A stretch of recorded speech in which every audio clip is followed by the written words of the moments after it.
Okay, good evening to all. So, from atom to universe travel.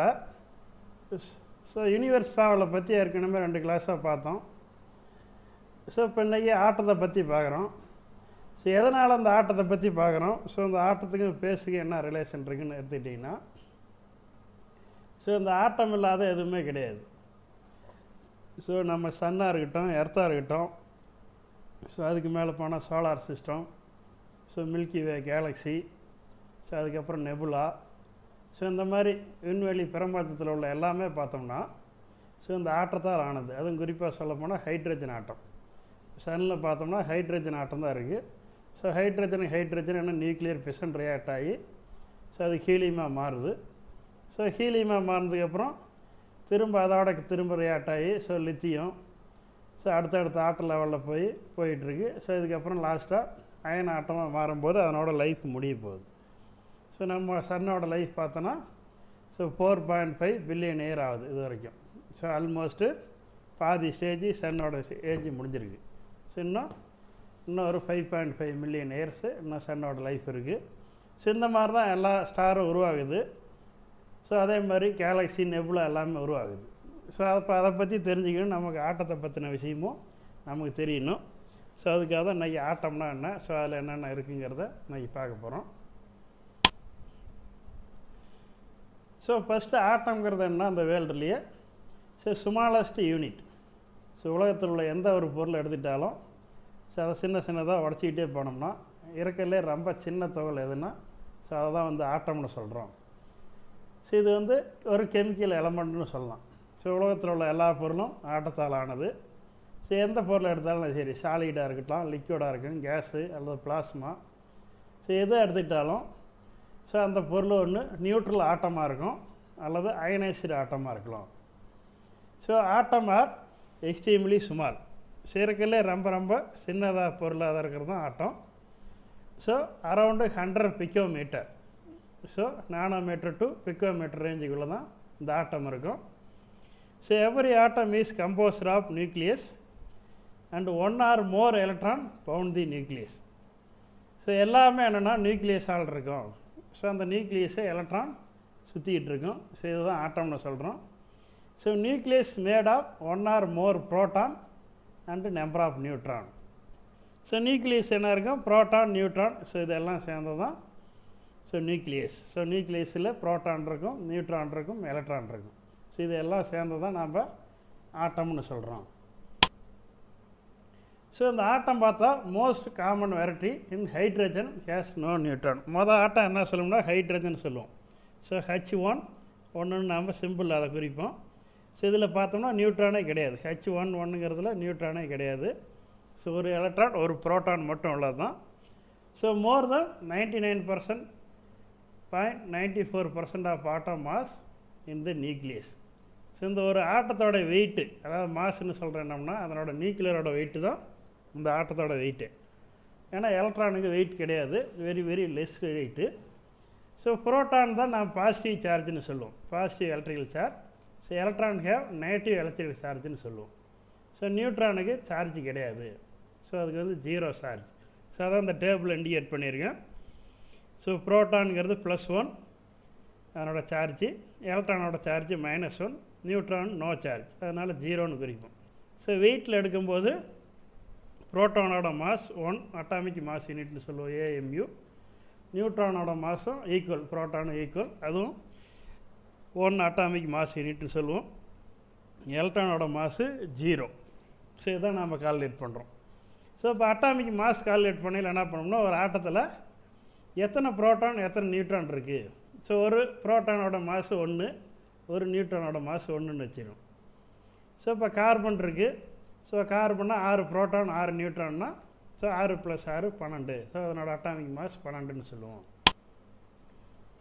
So இப்போ ஆட்டத்தோடைய பேசிக் வர்றோம். So ஆட்டத்தை பற்றி யார் சொன்னாங்கன்னா ஸோ டால்டன் தான் அதை பற்றி சொன்னார். ஸோ இந்த அட்டாமிக் மாடலை பற்றின குவிஸும் இருக்குது. ஸோ இதில் இந்த அட்டாமிக் மாடலில் யார் என்ன சொன்னாங்கிறது கொஷின்லாம் இருக்கும். ஸோ அதனால் கவனமாக நோட் பண்ணுங்கள். ஸோ டால்டன் தான் ஆட்டத்தை பற்றி ப்ரப்போஸ் பண்ணார். ஸோ இதுக்கு முன்னாடி நிறையா பேர் ஆட்டத்தை பற்றி சொல்லியிருக்காங்க. ஸோ நம்ம தமிழில் ஔவையாரே சொல்லியிருக்கார், அணுவை துளைத்து அதனுள் 7 கடலை புகழ்த்தி அப்படின்னு நீங்கள் தமிழ்லாம் படிச்சிருப்பீங்க. ஸோ அப்போ ஔவையாரே ஆட்டத்தை பற்றிலாம் ரொம்ப நாளத்துக்கு முன்னாடி 500 வருஷத்துக்கு முன்னாடிலாம் சொல்லியிருக்காங்க. ஸோ இருந்தாலும் அது என்ன ஒரு கற்பனையாக சொன்னது தான். ஸோ அதுக்கான ஆதாரம் எதுவும் இல்லை, சயின்டிஃபிக்காக எதுவுமே சொல்ல. ஸோ மொதல் ஆட்டத்தை பற்றி சயின்டிஃபிக்காக யார் சொன்னார்னா டால்டன். ஸோ இவர் தான் ஃபஸ்ட்டு அட்டாமிக் மாடலை ப்ரப்போஸ் பண்ணார். ஸோ அதை பற்றி விளக்கம் எல்லாம் சொல்லணும். சும்மா ஆட்டம்னா சின்னதாக இருக்குன்னு சொன்னால் மட்டும் போதாது, அதனோட ப்ரூஃபோடு இவர் தான் மொதல் ப்ரூஃப் எக்ஸ்பிளைன் பண்ணார். ஸோ அதே மாதிரி இந்த ஆட்டத்தில் நம்ம பண்ணால் நிறையா இது படிக்கலாம். ஸோ தூணிலும் இருப்பார் துரும்பிலும் இருப்பார்லாம் நிறையா ஆன்மீகத்தெல்லாம் சொல்லி கேள்விப்பட்டிருப்பீங்க. ஸோ இதை நம்ம பிசிக்ஸ் ஸ்டூடெண்ட்டாக என்ன சொல்லலாம்னா, தூணிலும் இருப்பார் துரும்பிலும் இருப்பார்னு யாரை சொல்லலாம்? நம்ம சயின்ஸ் ஸ்டூடெண்ட்டாக எதை சொல்லலாம்? ஆன்சர் பண்ணுங்க பார்ப்போம்.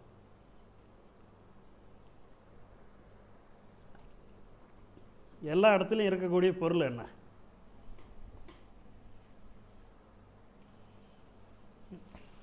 இந்த வேர்ல்டில் இது இல்லாத இடமே இல்லைன்னு சொன்னோம்னா அது என்ன இடம், என்ன பொருள் அங்கே இருக்குது? ஸோ தூணிலும் இருக்குது துரும்பிலும் இருக்குது, உலகத்தில் எல்லா இடத்துலையும் ஆக்குபை ஆனது என்ன அது? நேரம் ஒருத்தர் அன்மியூட் பண்ணிட்டு ஆன்சர் பண்ணுங்க பார்ப்போம்.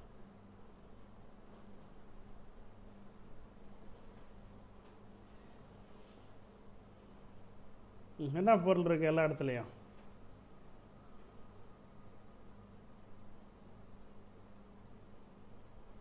ஆன்சர் பண்ணுங்க யாரோ ஒருத்தர். அதான் சொல்கிறது கேட்குதா வாய்ஸு?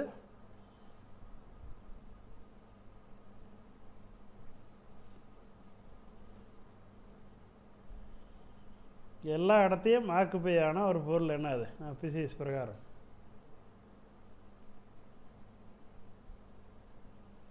ஸோ ஆட்டம் சொல்லாமா? ஸோ எல்லா இடத்துலையுமே ஆட்டம் இருக்குது. ஸோ ஆட்டம் இல்லாத இடமே கிடையாது. ஒரு மரத்தை எடுத்தாலும் சரி, ஒரு சாலிடு எடுத்தாலும் சரி, அல்லது லிக்விட் எடுத்தாலும் சரி, கேஸ் எடுத்தாலும் சரி. ஸோ கேஸ்லேயே என்ன இருக்குது? நம்ம சுவாசிக்கிற கேஸில் ஆக்சிஜன் இருக்குது, நைட்ரஜன் இருக்குது, கார்பன் டை ஆக்சைடு இருக்குது. ஸோ இது எல்லாமே ஆட்டம் தான். ஸோ ஆட்டம் இல்லாத எல்லா இடத்துலையுமே ஆட்டம் நிறைஞ்சிருக்கு. ஸோ தூணிலும் துரும்பிலும் எல்லா இடத்துலையும் இருப்பது வந்து அதுக்கு பேர் ஆட்டம். ஸோ டால்டன் மொதல் அட்டாமிக் மாடலை ப்ரப்போஸ் பண்ணார். So all matter composed a very small thing so called atom. So அதுதான் இவர் டால்டன் சொல்கிறாரு. ஸோ எல்லா திங்ஸும் என்ன இருக்குது? Composed a small matter. So எல்லா பொருளும் ஆட்டத்தால் ஆனது, ஆட்டம் இல்லாத எந்த பொருளும் உருவாகாது. எல்லா பொருள்லேயும் ஆட்டம் இருக்குது, ஏதோ ஒரு ஆட்டம் இருக்குது. இருக்கிறதுலே சின்ன பொருள் அந்த ஆட்டம் தானே டால்டன் வந்து மொதல் அட்டாமிக் மாடல் சொன்னார். ஸோ அடுத்து 2வது பாயிண்ட் என்ன சொன்னார்னா, ஸோ இதேமாரி நிறையா கிரேக்கர்லாம் அதை ப்ரப்போஸ் பண்ணார். ஸோ எல்லா மேட்டரும் கம்போஸ்ட் வெரி ஸ்மால் அண்ட் இன்டிவைடபுள்னு சொன்னாங்க. ஸோ அதுக்கு மேலே பிரிக்க முடியாது. ஒரு பொருள் இருக்குது, உடச்சிக்கிட்டே போகிறோம், உடைக்க சின்னதாகிட்டே போகுது. எவ்வளோ வரைக்கும் உடைக்க முடியும்னா ஆட்டம் வர வரைக்கும் உடைக்க முடியும், ஆட்டத்தை உடைக்க முடியாதுன்னு சொன்னாங்க. ஸோ அதே மாதிரி Dalton proposed model electron and nuclear அன்குனோன். ஸோ இவர் ஆட்டம் மாடல் டிவைட் பண்ணும்போது இந்த மாதிரி ஒரு பால் மாதிரி இருக்கும், ஒரு ஸ்பியர் மாதிரி இருக்கும் ஆட்டம்னு சொன்னார். ஸோ இதில் எலக்ட்ரான் எங்கே இருக்கும், புரோட்டான் எங்கே இருக்கும், நியூக்ளியர் எங்கே இருக்குங்கிறதுலாம் அவருக்கு தெரியாது. ஸோ அப்போ வந்து எலக்ட்ரான் எதுவுமே கண்டுபிடிக்கல. ஸோ அதனால் ஆட்டங்கிறது இருக்கிறதுலே ரொம்ப ரொம்ப சின்னது. ஸோ அதை வந்து உடைக்க முடியாது. ஸோ அது வந்து ஒரு ஸ்பியர் பந்து மாதிரி இருக்கும். ஸோ அப்படின்னு டால்டன் மொதல் அட்டாமிக் மாடலை எக்ஸ்பிளைன் பண்ணார். ஸோ இப்படி தான் ஆட்டத்தை பற்றி மொதல் கண்டுபிடிக்கிறாங்க. ஸோ அதுக்கப்புறம் ஜே தாம்சன் என்ன பண்ணார்னா, ஸோ 1897 எலக்ட்ரானை கண்டுபிடிக்கிறார். ஸோ அவர் தான் மொதல் எலக்ட்ரானை கண்டுபிடிச்சார், படிச்சிருப்பீங்க எல்லோரும். ஸோ அவர் ரியலைஸ் பண்ணிவிட்டு என்ன பண்ணார், வெரி ஸ்மால் பார்ட்டிகல். ஸோ இதில் ஒன்று இருக்குது, அது வந்து நெகட்டிவ் சார்ஜில் இருக்குது, எலக்ட்ரான் இதுக்குள்ளே இருக்குதுன்னு சொல்லி ஒரு மாடலை டிஸ்கவர் பண்ணார். ஸோ அது இந்த மாடலுக்கு பேர் பல்ப் பட்டிங் அட்டாமிக் மாடல் சொன்னார். ஸோ 1904 இந்த அட்டாமிக் மாடலை சொன்னார். ஸோ இவர் என்ன சொன்னார்னா, ஒரு கேக் எடுத்துக்கிறோம், அந்த கேக்கில் பார்த்தோம்னா என்ன இருக்கும், ஸ்வீட் பன்னு இருக்கும். ஸோ ரெட் கலர்லேயோ எல்லாம் க்ரீன் கலர்லேயோ ஒரு பன்னு மாதிரி வச்சுருப்பாங்க. அந்த பிரெட் மாதிரி ஆட்டமோ அந்த இடத்துல ஸ்வீட் பண்ணலாம் இருக்கிற மாதிரி எலக்ட்ரான் இருக்குது. ஸோ அப்படின்னு ஒரு எக்ஸாம்பிள் சொன்னார். ஸோ இந்த எலக்ட்ரான் கண்டுபிடிச்சதுக்காக தாம்சனுக்கு நோபல் பரிசு கொடுத்தாங்க 1906 இந்த எலக்ட்ரான் கண்டுபிடிச்சதுக்காக. ஸோ இதுதான் அவர் சொன்ன எலக்ட்ரான் அட்டாமிக் மாடல். இன்னொரு உதாரணம் சொல்லப்போனால் தர்பூசணி பழத்தை எடுத்துக்கலாம், வாட்டர்மெலன். ஸோ வாட்டர்மெலன் பழத்தை ரெண்டாக வெட்டி இதில் வச்சுருக்கு. ஸோ இதில் பார்த்தீங்கன்னா ரோஸ் கலரில் அந்த சதை பகுதியில் இருக்குது. ஸோ இந்த சதை பகுதி ஃபுல்லாக பாசிட்டிவ் சார்ஜ் மாதிரியும், இந்த விதை கருப்பு கலரில் உள்ள இந்த விதை பூரா எலக்ட்ரான் மாதிரியும். ஸோ இந்த மாதிரி தான் ஆட்டம் இருக்குது. ஸோ அப்படின்னு ஜே தாம்சன் சொன்னார். ஸோ ஒரு அட்டாமிக் மாடல் பிரகாரம் பார்த்தா இதில் உள்ள அந்த ரோஸ் கலர் பூரா நியூக்ளியரும், இந்த மைனஸாக இண்டிகேட் பண்ணிக்கலாம் எலக்ட்ரான். ஸோ அப்படின்னு ஒரு அட்டாமிக் மாடல் சொன்னார். ஸோ அது பின்னாடி தப்புனாலும், ஸோ அவர் அப்போ எலக்ட்ரான் மட்டும் தான் கண்டுபிடிச்சார். ஸோ புரோட்டான் நியூட்ரான்லாம் அப்போ கண்டுபிடிக்கல. இந்த அட்டாமிக் மாடலில் ஜே தாம்சன் அட்டாமிக் மாடல் சொல்லுவோம். ஸோ அதுக்கப்புறம் ரோதர்போர்டு வந்தார். ஸோ ரோதர்போர்டு யாருன்னா ஜே தாம்சனுடைய ஸ்டூடெண்ட்டு. ஸோ இவரோட ஸ்டூடெண்ட்டு அடுத்து வருவார். ஸோ இவர் தான் என்ன பண்ணார்னா அடுத்து அந்த நியூக்ளியர் கண்டுபிடிச்சதாருன்னா ரோதர்போர்டு தான் நியூக்ளியர் கண்டுபிடிச்சார். ஸோ நீங்கள் ஸ்கூல்லேயே அதெல்லாம் படித்தது தான். ஸோ அதே கொஞ்சம் திரும்ப ரீகால் மாதிரி தான் பண்ணுறது. ஸோ இப்போ தான் என்ன பண்ணாங்கன்னா ரேடியேஷன் கண்டுபிடிச்சாங்க ரோதர்போர்டு காலத்தில். ஸோ மேரி கியூரி, பீரி கியூரிலாம் பார்த்தோம்னா ரேடியேஷனை அவங்க கண்டுபிடிச்சாங்க, ரேடியேட்டிவ் எலமெண்ட்லேருந்து. ஸோ அதுலேருந்து எக்ஸ்ரே எல்லாம் கண்டுபிடிச்சி எமிட் ஆவரெலாம் கண்டுபிடிச்சாங்க. ஸோ இதை வச்சு தான் என்ன பண்ணார்னா ரோதர்போர்டு 1911 so revised atomic model. So அவருடைய வாத்தியார், அவருடைய குரு தாம்சன் சொன்ன அட்டாமிக் மாடலு. ஸோ அதில் ஒரு எரர் இருக்குது. ஸோ அப்படின்னு ஒரு ரிவைஸ்டு அட்டாமிக் மாடலை வெளியிட்டார். ஸோ இவரோட அட்டாமிக் மாடல் என்ன சொல்லணும்னா, ஸோ நியூக்ளியர் ஆட்டம் மாடல்னு சொல்லுவோம், அல்லது பிளானட்டரி ஆட்டம் மாடல்னு சொல்லுவோம். இந்த ஆட்டம் மாடலில் 1911 இவர் ரோதர்போர்டு ப்ரப்போஸ் பண்ணார். ஸோ இந்த மாடலுக்காக அவர் என்ன பண்ணார்னா சம் எக்ஸ்பிரிமெண்ட் செஞ்சார். அந்த எக்ஸ்பிரிமெண்ட்டை வச்சு தான், அந்த எக்ஸ்பிரிமெண்ட்டோட ரிசல்ட் வச்சு இந்த அட்டாமிக் மாடலை ப்ரப்போஸ் பண்ணார்.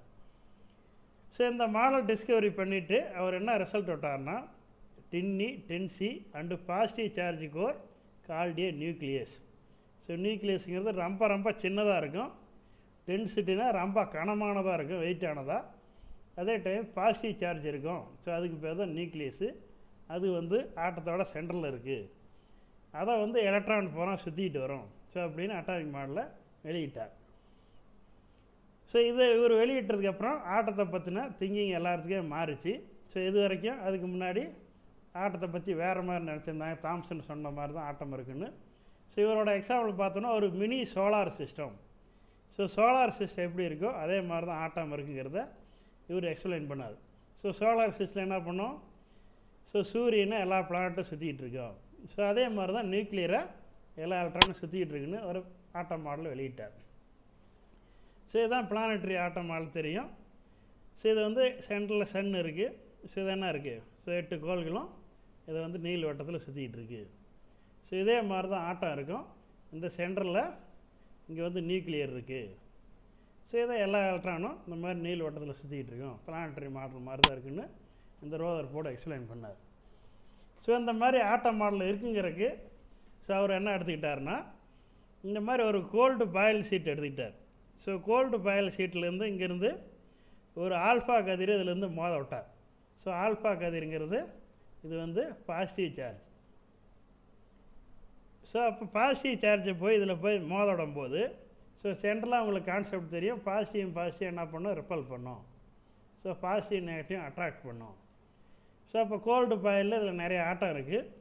ஸோ இங்கேருந்து ஒரு பாசிட்டிவ் சார்ஜ் போய் இதில் மோத விடும் போது, ஸோ அப்போ என்ன பண்ணுறது, ஸோ நிறையா பாசிட்டிவ் சார்ஜ் ஆல்ஃபா பார்ட்டிகள் இப்படியே நேராக இங்கே போயிடுச்சு. ஸோ இந்த ஏங்கிற இடத்த ரீச் ஆயிடுச்சு. ஸோ ஒரு சில பாசிட்டிவ் சார்ஜ் ஆல்ஃபா பார்ட்டிகள் மட்டும் லைட்டாக ரிஃப்ளெக்ட் ஆச்சு. ரொம்ப ரேராக 1000ல் 1 2 மட்டும் என்ன படிச்சு இதில் பட்டு ரிப்பல் ஆகி இங்கே வந்துச்சு. ஸோ ஆல்ஃபா பார்ட்டிகள்ங்கிறது ஒரு கனமான பார்ட்டிகள். ஸோ இதுலேருந்து அவர் என்ன முடிவுக்கு வர்றாருன்னா, ஸோ நிறைய ஆல்ஃபா பார்ட்டிகள் நேராக போயிடுச்சுன்னா அப்போ என்ன அர்த்தம், அதுக்கு எந்த தடையும் இல்லை. ஸோ ஆல்ஃபா பார்ட்டிகள் இப்படியே வருது. ஸோ இந்த இடத்துல கோல்டு பாயில் ஷீட் இருக்குது. ஸோ இந்த கோல்டு பாயில் ஷீட்டில் எது ஆட்டமே எதுவுமே இல்லை, எம்டியாக இருந்துச்சுன்னா என்ன பண்ணும், இப்படியே நேராக அங்கே வந்துடும். ஸோ இதனால தான் அவர் என்ன சொன்னார்னா, most of atom empty. So 99% alpha particles ஸ்ட்ரெயிட்டாக போயிடுது. ஸோ 0.01% ஆல்ஃபா பார்ட்டிகள் மட்டும்தான் இப்படி பட்டு ரிப்பல் ஆகுது. ஸோ இப்போ நம்ம ரோட்டில் போகிறோம். ஸோ ஒரு காரில் போகிறோன்னு வச்சுக்கோங்க உதாரணத்துக்கு. இந்த இடத்துல ஒருத்தர் சைக்கிளில் போயிட்டுருக்கார். ஸோ இப்போ காரில் போய் சைக்கிள் அடித்தா என்ன நடக்கும்,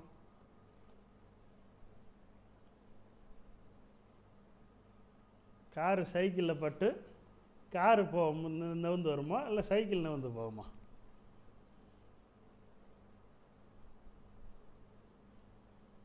காரில் ஸ்பீடாக போகிறோம், முன்னாடி ஒருத்தர் சைக்கிளில் போயிட்டுருக்காருன்னு வச்சுக்க, போய் சைக்கிள் அடிக்கிறோம்.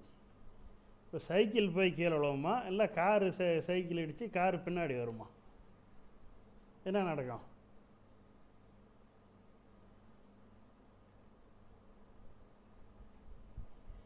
ஆன்சர் பண்ணு பார்ப்போம். யாராவது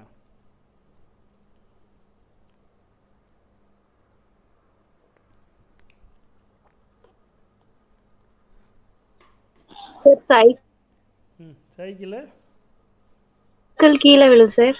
சைக்கிள் கீழே விழும். சரி, வெரி குட், கீழே விழும். ஸோ அப்போ அதுலேருந்து என்ன தெரியுது? கார் வந்து ஹெவியான பொருள், ஸோ சைக்கிள் வந்து வெயிட்லெஸ், வெயிட் இல்லாத பொருள். ஸோ அதனால் சைக்கிள் விழுவுது. ஸோ அப்போ இங்கே என்ன அர்த்தம்? ஸோ இதே அதில் பட்டு திரும்பி வந்துச்சுன்னா என்ன அர்த்தம்? அப்போ முன்னாடி உள்ள பொருள் என்ன இருக்குது? இதே கார் போய் ஏதோ ஒரு பொருள் இடிக்குது, ஸோ எதில் இடிச்சுன்னு தெரியல. ஸோ பட்டு காரே திரும்பி வருதுன்னா அப்போ அது இடித்த பொருள் என்ன இருக்கும்? அதை விட ஸ்ட்ராங்கான பொருளாக இருக்கணும். ஸோ அப்போ அதை விட சின்ன பொருள் சைக்கிள் மாதிரி இருக்காது. ஸோ ஒரு பொருள் இடித்து வருதுன்னா அப்போ போய் ஒரு லாரியில் இடிச்சிருக்கலாம். ஸோ காரை விட கனமான பொருளாக இருக்கும் அங்கே. ஸோ அதனால அதை தான் அதில் முடிவு பண்ணுறார். ஸோ அப்போ இங்கே போய் பட்டு திரும்பி வருதுன்னா அப்போ அந்த இடத்துல உள்ள பொருள் என்ன இருக்கும்? ஆல்ஃபா பார்ட்டிகளோட ஸ்ட்ராங்கானது. ஸோ கனமான பொருள் இருக்குது, அதனால தான் நியூக்ளியஸ் வந்து டென்ஸுன்னு சொன்னார். ஸோ அந்த நியூக்ளியஸு ஆட்டத்தில் எல்லா இடத்துலையும் இல்லை, ஸோ ஒரு சின்ன இடத்துல மட்டும்தான் இருக்குது, மற்ற இடம்லாம் எம்டிஆர் இருக்குங்கிற முடிவை ஸோ அதிலேருந்து இந்த முடிவு சொன்னார். ஸோ இதிலேருந்து அவர் என்ன முடிவுக்கு வர்றாருன்னா, ஸோ சுமார் ரொம்ப ரொம்ப சின்னதான பாசிட்டிவ் சார்ஜ் ஆர்டிஎல். ஏன் பாசிட்டிவ் சார்ஜுன்னு முடிவுக்கு வர்றாருன்னா, so alpha particles positive charge. So அந்த சைடு நெகட்டிவ் சார்ஜாக இருந்தால் பாசிட்டிவ் சார்ஜ் இது அட்ராக்ட் பண்ணியிருக்கோம், திரும்பி வராது. ஸோ அதே சேம் சார்ஜாக இருக்கிறனால தான் என்ன பண்ணிச்சு, இது ரிட்டர்ன் ஆகி பவுன்ஸ் ஆகி திரும்பி வருதுன்னா அப்போ அதே சேம் சார்ஜாக தான் ரெப்பல் பண்ணனால வந்துச்சு. ஸோ அதனால் இது பாசிட்டிவ் சார்ஜுன்னு அவர் முடிவுக்கு வந்தார். ஸோ அது ஆட்டத்தோட சென்டர் இருக்குது. ஸோ அந்த ஆட்டத்தை சுற்றி இந்த எலக்ட்ரான் வந்துக்கிட்டு இருக்குது. ஸோ அப்படிங்கிற முடிவுக்கு இந்த ரோதர்ஃபோர்டு வந்தார். ஸோ அதே மாதிரி சென்டிஃபிகல் ஃபோர்ஸ் இருக்குது. ஸோ எந்த பொருள் வட்டமாக சுற்றினாலும் அங்கே என்ன இருக்கும்? சென்டிஃபிகல் ஃபோர்ஸ் இருக்கும். ஸோ எலக்ட்ரோஸ்டாட்டிக் ஃபோர்ஸும் அந்த பாசிட்டிவ் சார்ஜ் வந்து அட்ராக்ட் பண்ணுது.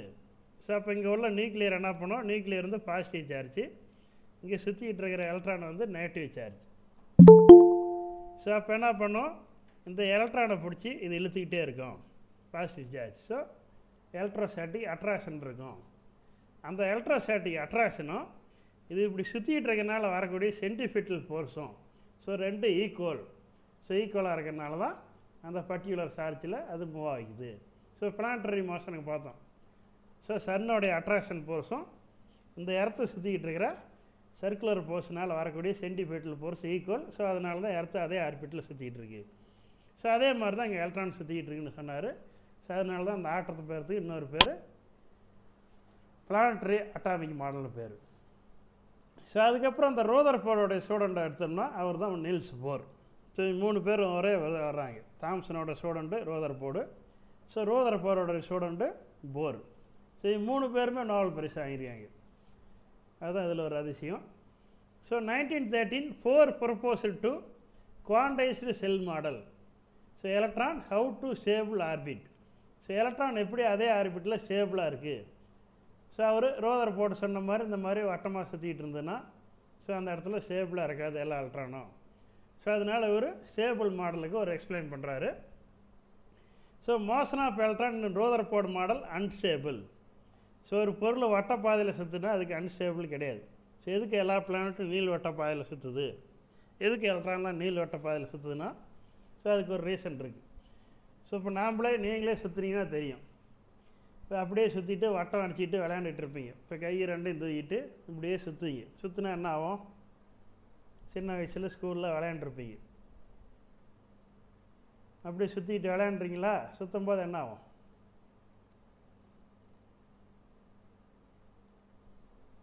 சும்மா கையை தூக்கிட்டு அப்படியே ரவுண்டு வட்டமாக சுற்றிட்டு இருந்துருப்பீங்களா? சுற்றும் போது என்ன ஆகுது? ஸ்கூல் படிக்கும்போது சுற்றிட்டு விளையாண்டுருப்பீங்களே, கை ரெண்டு நேராக நீட்டிட்டு அப்படியே வட்டமாக சுற்றிட்டு ரவுண்ட் அடிப்பீங்கள. ஸோ அப்படி சுற்றும் போது என்ன நடக்கும்?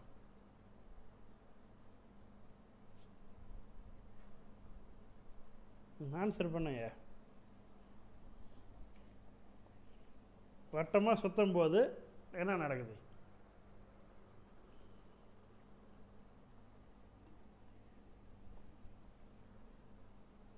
அப்புறம் நான் ஆன்சர் பண்ணுங்க.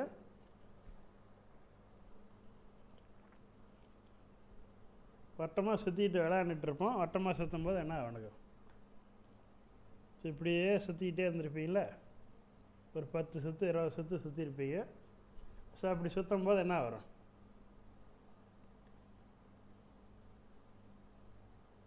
தனலட்சுமி ஆன்சர் பண்ணுங்க.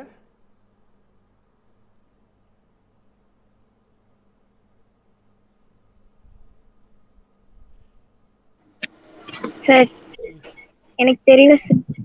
வட்டமா சுத்தினதே கிடையாதா? சொல்லுங்க. அந்த மாதிரி சுத்தும் போது நம்ம தலையை சுத்தும் சார், நம்மளுக்கு எதுவுமே தெரியாது. இப்போ எனர்ஜி லாஸ் ஆகி மயக்கம் போட்டு கீழே வந்துடுவீங்களா? சரி, அப்போ என்ன நடக்குது? எந்த ஒரு பொருள் வட்டமாக சுற்றினாலும் அதனோட எனர்ஜி லாஸ் ஆகும். அது எலக்ட்ரானாக இருந்தாலும் சரி, ஒரு பிளானட்டாக இருந்தாலும் சரி, எதாக இருந்தாலும் சரி, வட்டமாக கண்டினியூஸ் சுற்றிக்கிட்டே இருந்தால் அதனோட எனர்ஜி குறைஞ்சிக்கிட்டே இருக்கும். அதே வட்டமாக ரொம்ப நேரம் சுற்ற முடியாது. ஸோ அதனால் என்ன இருக்குன்னா, ஸோ அதனால தான் இப்போ எல்லாம் நீள் வட்டமாக சுற்றுது. ஸோ அதே நீள் வட்டமாக சுற்றி பாருங்கள். நீங்களே நாளைக்கு என்ன செஞ்சு பாருங்கள். ஸோ வட்டமாக ஒரு 2-3 சுற்று சுற்றுனீங்கன்னா ஸோ நமக்கு மயக்கம் வர்ற மாதிரி இருக்கும். அதுக்கு மேலே சுற்ற முடியாது. உலகமே சுற்றுற மாதிரி கூட தெரியும். ஸோ இதுவே இப்போ இந்த மாதிரி நீள் வட்டமாக சுற்றுனீங்கன்னா எவ்வளோ நேரம் சுற்றினாலும் உங்கள் எனர்ஜி லாஸ் ஆகாது. நீங்கள் சுற்றிக்கிட்டே இருக்கலாம். ஸோ அப்போ அதான் சொன்னார். அப்போ ரோதர்ஃபோர்டு ஸோ சர்க்குலர் ஆர்பிட்டில் சுற்றுன்னு சொன்னார். அந்த மாதிரி எலக்ட்ரானை சுற்றுச்சுன்னா so loss energy. So energy loss ஆனால் தொடர்ந்து அதிலே சுற்ற முடியாது. இப்படி ஒரு ரவுண்டு சுற்றுனா எனர்ஜி குறையும். ஸோ எனர்ஜி குறைஞ்சிச்சின்னா அப்போ ரவுண்டு சின்னதாகும். இப்படியே எனர்ஜி குறைஞ்சிக்கிட்டே வந்துச்சுன்னா அதனோட எனர்ஜி குறைஞ்சி வட்டம் சின்னதாகி ஸோ நியூக்ளியரில் போய் எலக்ட்ரான் விழுந்து அழிஞ்சிரும். ஸோ அதனால் ஸ்டெபிலிட்டி கிடையாது. ஸோ அதனால் ஃபோர் என்ன மாடிஃபை பண்ணார்னா, ரோதர்ஃபோர்டு ஆட்டமால் require that electron move so fixed size of energy. ஒவ்வொரு எனர்ஜி உள்ள எலக்ட்ரானும் ஒவ்வொரு ஆர்பிட்டில் சுற்றும். ஸோ அப்படின்னு இதில் வந்து மெஷர் பண்ணார். ஸோ அவரோட போர் அட்டாமிக் மாடல் இதுதான். ஸோ இந்த எலக்ட்ரான் இங்கே சுற்றிட்டு இருக்கு. ஸோ இங்கே சுற்றும் போது அதனோட எனர்ஜி குறைஞ்சிச்சின்னா அந்த எனர்ஜி லெவலில் இருந்து அடுத்த எனர்ஜி லெவலுக்கு வந்துடும்.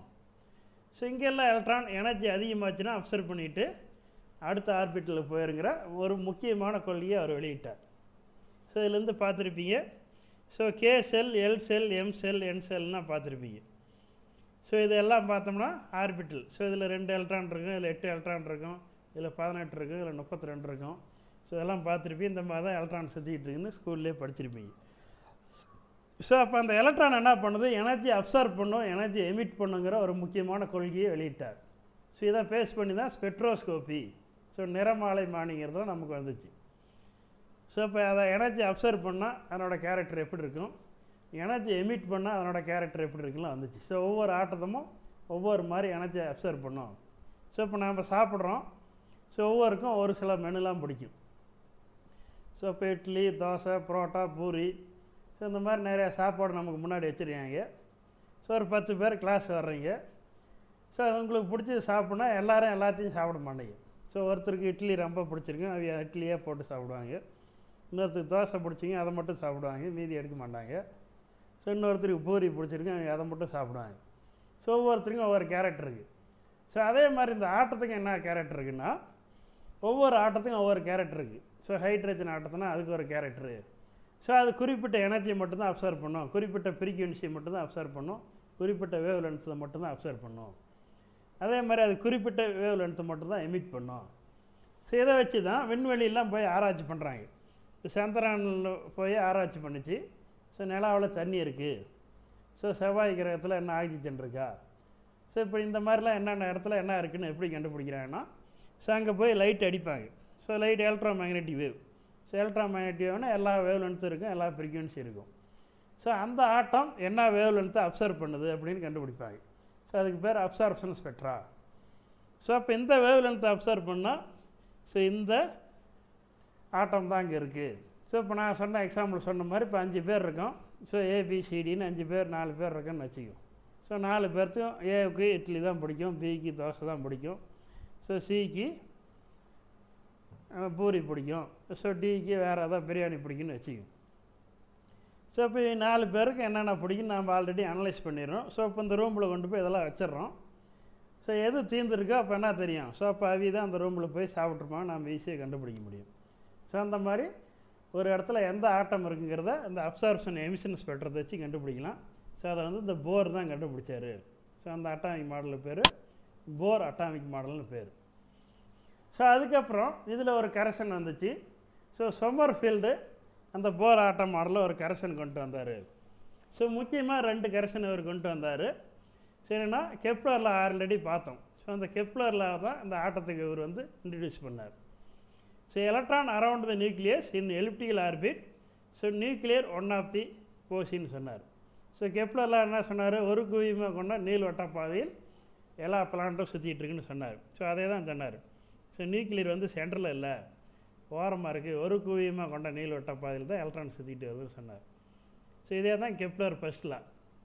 ஸோ பிளானட்டரி மோஷனுக்காக கெப்லர் சொன்னார். ஸோ அதே கெப்லர்லாவை அதே மாதிரி தான் ஆட்டம் எலக்ட்ரான் சுற்றிக்கிட்டு இருக்குன்னு இவர் சொன்னார். ஸோ 2வது முக்கியமான பாயிண்ட் என்ன சொன்னார்னா, velocity of electron moving elliptical in different part different orbit. So planet சொன்னோம், சூரியனுக்கு பக்கத்தில் வரும்போது அது வந்து வேகமாக சுற்றுன்னு சொன்னோம்.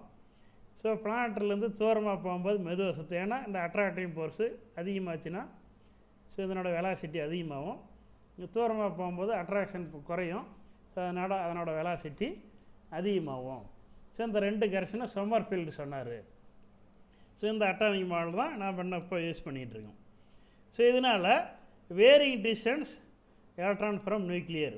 ஸோ அதனால் நியூக்ளியர்லேருந்து ஒரே டிஸ்டன்ஸ் கிடையாது. இந்த மாதிரி இங்கே இருக்குன்னா இங்கே சுற்றுதுன்னா, ஸோ இந்த இடத்துல எலக்ட்ரான் இருக்கும்போது இதனோட ரேடியஸ் வேறு, இந்த இடத்துக்கு எலக்ட்ரான் வரும்போது இதனோட ரேடியஸ் வேறு இருக்கும், இங்கே வரும்போது ரேடியஸ் வேறு.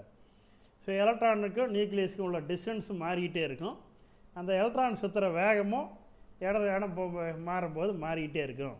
ஸோ அதே மாதிரியே இதனோட அசிமுத்தல் ஏங்கிளும் மாறிக்கிட்டே இருக்கும். இந்த முக்கியமான கரெக்ஷனை சம்மர்ஃபீல்ட் ரிலேட்டிவிட்டி அட்டாமிக் மாடல் சொன்னார். ஸோ இப்போ 4 ஆட்டம் மாடல் பிரகாரம் என்ன இருக்குது? இப்படி தான் சுற்றிக்கிட்டு இருக்கோம், வட்டமாக சுற்றிக்கிட்டு இருக்கோம், எனர்ஜி லெவலுக்கு தகுந்த மாதிரி சுற்றுன்னு சொன்னார். ஸோ 4 என்ன சொன்னார்னா, இந்த மாதிரி நீள்வட்டமாக அது ஒரு குவியமாக கொண்ட நீள்வட்ட பாதையை சுற்றுன்னு சொன்னார். ஸோ இதுலேருந்து குவாண்டம் ஸ்டேட்லாம் வந்துச்சு. ஸோ நீங்கள் அதெல்லாம் அடுத்த வருஷம் போகும்போது நான் விளக்கமாக படிப்பீங்க. ஸோ இப்போ அடுத்து என்ன பார்க்குறோம்னா, ஸோ அட்டாமிக் நியூக்ளியஸ். ஸோ இப்போ ஆட்டம்னா என்ன பார்த்தோம், இப்போ நியூக்ளியஸ் என்னன்னு பார்க்குறோம். ஸோ நியூக்ளியஸ் என்னென்னா, ஆட்டத்துக்குள்ள உள்ள புரோட்டானு நியூட்ரானு சேர்ந்து தான் நியூக்ளியஸ்னு சொல்கிறோம். ஸோ ஏற்கனவே ரோதர் போட்டு சொன்னார். ஸோ ஆட்டங்கிறது வெரி வெரி ஸ்மால் அண்ட் டென்சிட்டியாக இருக்கும். புரோட்டானும் நியூட்ரானும் சேர்ந்து தான் நியூக்ளியஸ் சொல்கிறோம். ஆட்டத்தோட சென்டரில் இருக்குதுன்னு ஆல்ரெடி ரோதர் போடு 1911 கண்டுபிடிச்சி நோபல் பிரைஸ்லாம் வாங்கினார். ஸோ இதை கெய்கர் மர்சன் அந்த கோல்டு பாய்டு எக்ஸ்பெரிமெண்ட் வழியாகவும் ப்ரூவ் பண்ணார். ஸோ இப்போ இதுக்குள்ளே என்ன டீட்டெயிலாக போனால் என்ன இருக்கும்? ஸோ புரோட்டானுக்குள்ளே என்ன டீட்டெயிலாக போனால் இதுக்குள்ளே என்ன இருக்கும்? சம் பார்ட்டிகல் இருக்குது. ஸோ மியூ அண்டு டின்னு சம் பார்ட்டிகல் இருக்குது. அதே மாதிரி நியூட்ரானில் போனால் ஸோ அதுலேயும் டி அண்டு யூ. ஸோ இந்த மாதிரி என்ன இருக்குது? எலமெண்ட்ரி பார்ட்டிகல் இருக்குது. ஸோ ஆட்டத்தை உடைக்கிறோம், ஆட்டத்துக்குள்ளே நியூக்ளியர் இருக்குது. ஸோ நியூக்ளியருக்குள்ளே இன்னும் டீட்டெயிலாக போனால் புரோட்டான் நியூட்ரான் இருக்குது. ஸோ புரோட்டான் நியூட்ரலுக்குள்ளே இன்னும் போய் பார்க்குறோம், புரோட்டானுக்குள்ளே என்ன தான் இருக்குது. ஸோ அதில் 3 எலமெண்ட்ரி பார்ட்டிகல் இருக்குது. ஸோ மீசான், மியூவான், ஸோ கார்ட் பார்ட்டிகல்னால் கூட பார்த்துருப்பீங்க. ஸோ இந்த மாதிரி நிறையா பார்ட்டிகல் இதுக்குள்ளே நியூட்ரானுக்குள்ளேயும் 3 பார்ட்டிகல் இருக்குது. ஸோ இதுக்குள்ளே இன்னும் டீப்பாக போனால் இன்னும் நிறையா பார்ட்டிகல் இருக்குது. ஸோ இந்த மாதிரி இன்னும் ஜூம் பண்ணி பார்த்துக்கிட்டே இருக்காங்க.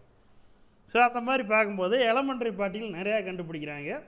So up particle, down particle, charm particle, top particle, bottom particle, so muon.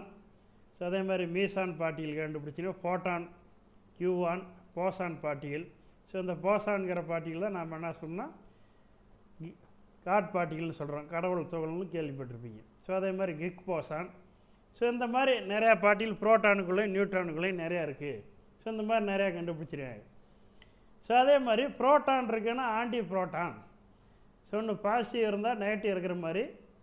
So நிறைய நல்லது செய்கிறவங்க இருந்தால் கெட்டது செய்கிறவங்க இருக்கிற மாதிரி. ஸோ அதே மாதிரி புரோட்டான் இருந்ததுன்னா அதுக்கு ஆப்போசிட்டான ஆன்டி புரோட்டான் இருக்கும். ஸோ எலக்ட்ரான் இருந்ததுன்னா அதுக்கு ஆப்போசிட்டாக ஆன்டி எலக்ட்ரான். ஸோ அந்த ஆன்டி எலக்ட்ரான் தான் என்ன சொல்லணும்னா பாசிட்ரான்னு சொல்கிறோம்.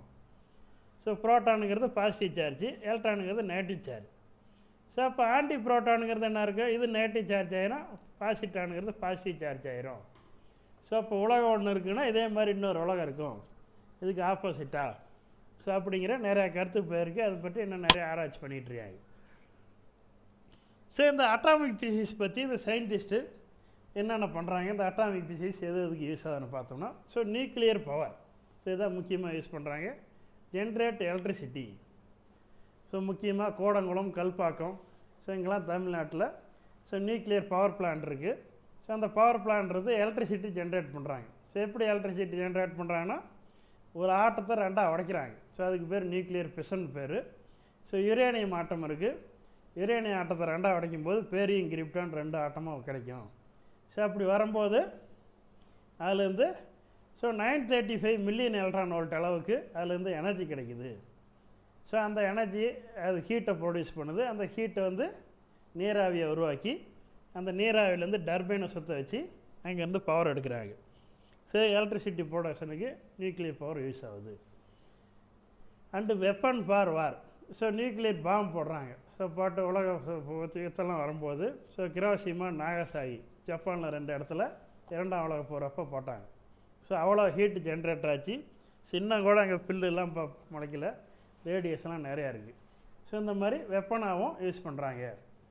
ஸோ அதே மாதிரி biological weapon, genetic engineering, so பயாலஜியில் அந்த டிஷ்யூ கல்ச்சரில் கூட இந்த ரேடியேஷன் யூஸ் பண்ணி அதில் சேஞ்ச் பண்ணுறாங்க. ஜெனட்டிக் இன்ஜினியரிங்கில் யூஸ் ஆகுது. ஸோ அதே மாதிரி யுரேனியத்தை செறிவூட்டி ஸோ அதுலேருந்து ரேடியோ ஆக்டிவ் ஐசோடோப் உருவாக்குறாங்க. ஸோ அந்த ஐசோடோப்பு நிறைய இதில் ஒர்க்காது. ஸோ இப்போ கேன்சரை க்யூர் பண்ணுறதுக்கு ரேடியோ தெரப்பின்னு யூஸ் பண்ணுறாங்க. ஸோ இந்த ஐசோடோப்லேருந்து வரக்கூடிய ரேடியேஷன் வச்சு கேன்சரு, ஸோ இந்த மாதிரி நிறையா நோயை குணப்படுத்துறதுக்கு மெடிக்கலில் யூஸ் ஆகுது. ஸோ அதே மாதிரி ஐசோடோப்லாம் உரம், நம்ம விவசாயத்துக்கு பயன்படுற உரத்தில் கூட யூஸ் ஆகுது. ஸோ இந்த மாதிரி விமானத்திறவு மாதிரி உள்ள பொருளுக்கு அதனுடைய பார்ட்ஸ் செய்கிறதுக்கு, அந்த விமான பாகங்கள், ஸோ இந்த மாதிரி ராக்கெட்டோட பாகங்கள், ஸோ இந்த மாதிரி யூஸ் பண்ணுறதுக்கு யூஸ் ஆகுது. ஸோ எதிர்காலத்தில் அட்டாமிக் எனர்ஜி வச்சு ராக்கெட்டுக்கு எரிபொருளாகவும் யூஸ் பண்ணலாம். ஸோ அப்படிங்கிற ரிசர்ச் பண்ணிட்டுறாங்க, எதிர்காலத்தில் பண்ண போகிறாங்க. ஸோ இப்போ நிலாவில் போனோம்னா நிறையா ஹைட்ரஜன் இருக்குது. ஸோ இந்த ஹைட்ரஜன் எடுத்து எரிபொருளாக பயன்படுத்தி ராக்கெட் லான்ச் பண்ணால், ஸோ இப்போ நிலாவுக்கு போய் அங்கேருந்து செவ்வாய் கிரகத்துக்கோ அல்லது வேறு பிளானட் ஆராய்ச்சி பண்ணுறதுக்கு நிலாவிலிருந்து உள்ள ஹைட்ரஜன் ஃபியூல் எடுத்து அந்த அட்டாமிக் எனர்ஜி யூஸ் பண்ணி ராக்கெட்டுக்கு எரிபொருளாக பயன்படுத்தி லான்ச் பண்ணலான்னு நிறைய ஆராய்ச்சிலாம் போயிட்டுருக்கு. ஸோ அதே மாதிரி made into pellet and pencil, so energy equal to 1 ton of coal. So 1 ton நிலக்கரி எரிச்சு அதுலேருந்து வரக்கூடிய எனர்ஜி என்ன இருக்குன்னா, இது ஒரு சின்ன ஆற்றத்தால் அதை ஒரு பெல்லட் மாதிரி எடுத்து அதை எரிக்கையிலேருந்து அவ்வளோ எனர்ஜி வரும். ஸோ அப்போ அந்த கோல்னால் வரக்கூடிய கார்பன் டை ஆக்சைடு ப்ரொடக்ஷனை நாம் இதுலேருந்து அவாய்ட் பண்ணலாம். ஸோ இப்போ எப்படி இதுலேருந்து பவர் ப்ரொடக்ஷன் பண்ணுறாங்க? ஸோ இப்போ கல்பாக்கத்தில் கூடங்குளத்துலேருந்து நமக்கு பவர் வருது. ஸோ எப்படி ஜென்ரேட் பண்ணுறாங்கன்னா, ஸோ இந்த மாதிரி இருக்கும். ஸோ இதுக்குள்ளே தான் யுரேனியம் இருக்கும். ஸோ இது ஃபுல்லாக ஒரு சீல்ட் ஆகிருக்கும். ஏன்னா இதுலேருந்து எமிட் ஆகிறது என்னது, சம் ரேடியேஷன்லாம் எமிட் ஆகும். அந்த ரேடியேஷன் வெளியில் வரக்கூடாது. ஸோ அதுக்காக அந்த மாதிரி ஹெவி சீல்டு இருக்கும். அந்த சீல்டுக்குள்ளே தான் எல்லாம் ரியாக்ஷன் நடக்கும். ஸோ அதுலேருந்து எந்த ரேடியேஷனும் எமிட் ஆகாது. ஸோ இதை கண்ட்ரோல் பண்ணுற கார்பன் ராடு வச்சுருப்பாங்க. ஸோ ரேடியேஷன் இப்படியே அதிகமாகிட்டே போச்சுன்னா ரொம்ப அதிகமாயிரும். ஸோ ரேடியேஷனை ஸ்டாப் பண்ணால் இங்கே ஒரு கார்பன் ராடு. ஸோ கார்பன் என்ன பண்ணுறோம், நியூட்ரானை அப்சர்வ் பண்ணிடும். ஸோ ஒரு யுரேனியம் 235 இருக்குன்னா, ஸோ இதை என்ன பண்ணுவாங்க, ஒரு நியூட்ரானை வச்சு மோத விடுவாங்க. ஸோ மோதும் போது பேரியம் கிரிப்டான் 2 ஆட்டம் வருது. ஸோ அதுலேருந்து so 935 million electron volt energy emit பண்ணுது. ஸோ அப்போ என்ன பண்ணோம், இந்த நியூட்ரானை ஸ்டாப் பண்ணிட்டோம்னா ஸோ இந்த ரியாக்ஷனை ஸ்டாப் பண்ணலாம். இந்த நியூட்ரானை ஸ்டாப் பண்ணுறதுக்கு தான் இங்கே வந்து கார்பன் ராட் இருக்கும். ஸோ அப்போ அந்த சீல் இருக்கும். அப்போ இங்கே ரியாக்ஷன் நடக்கும்போது ஹெவி ஹீட் வரும். ஸோ அந்த ஹீட்டு தான் இங்கே போகுது. ஸோ இது வந்து ஹாட் கூலன். ஸோ இந்த ஹீட் இங்கே வந்தது என்ன பண்ணும், இந்த டர்பைன் வழியாக இந்த ஹீட்டு வந்து நீராவியை ப்ரொடியூஸ் பண்ணி அந்த நீராவி எங்கே வருது, இங்கே டர்பைனுக்கு வரும். ஸோ அந்த நீராவி வரும்போது டர்பைன் சுற்ற ஆரம்பிக்கும். இது சுற்றும் போது இதை கொண்டு போய் டைனமோவில் கனெக்ட் பண்ணிடுவாங்க.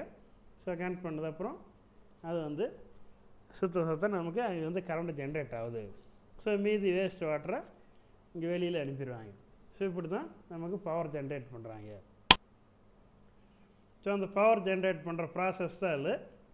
ஸோ இங்கே ரியாக்ஷன் நடக்குது. ஸோ ரியாக்ஷன் நடக்கும்போது என்ன இருக்குது, இங்கே இதுலேருந்து ஹீட்டு ப்ரொடியூஸ் ஆகுது.